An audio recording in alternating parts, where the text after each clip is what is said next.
years despite everything he has been through.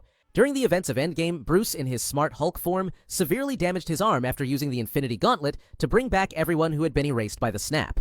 Afterward, Bruce worked on healing his injured arm and developed a Hulk inhibitor device that could permanently suppress his Hulk transformation as long as he wore it. He also accidentally infected his cousin, Jennifer Walters, with his gamma-irradiated blood, transforming her into She-Hulk.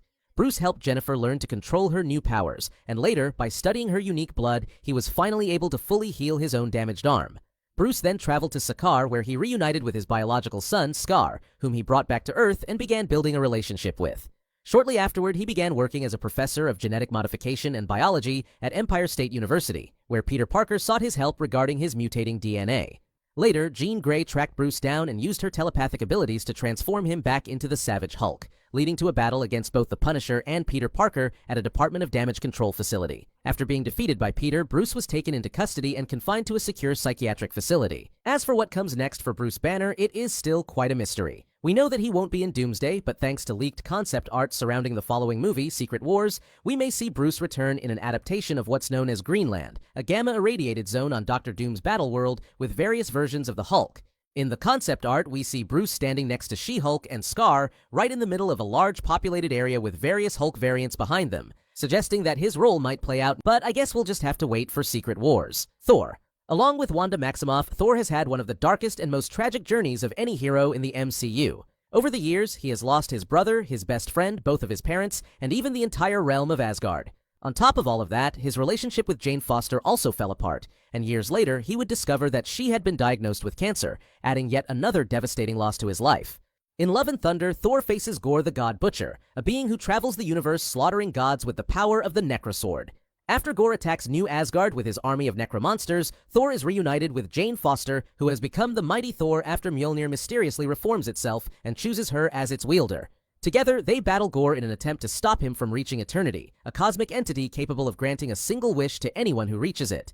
Gorr's goal is to use that wish to wipe out every god in the universe. During the final battle, Jane succumbs to her illness shortly after Gorr is defeated, leaving Thor to endure yet another heartbreaking loss. However, before dying, Gorr uses his wish to resurrect his daughter, Love, instead of destroying the gods. Thor then adopts Love and raises her as his own.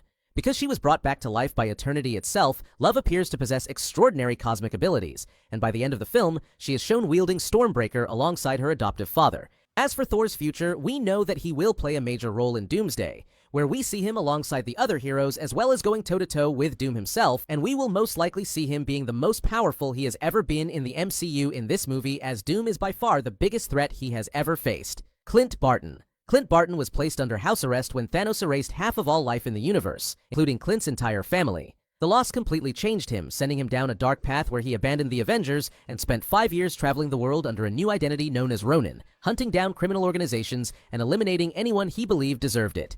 However, during the events of Endgame, Clint returned as an Avenger and joined the Time Heist to collect the 6 Infinity Stones and reverse the snap.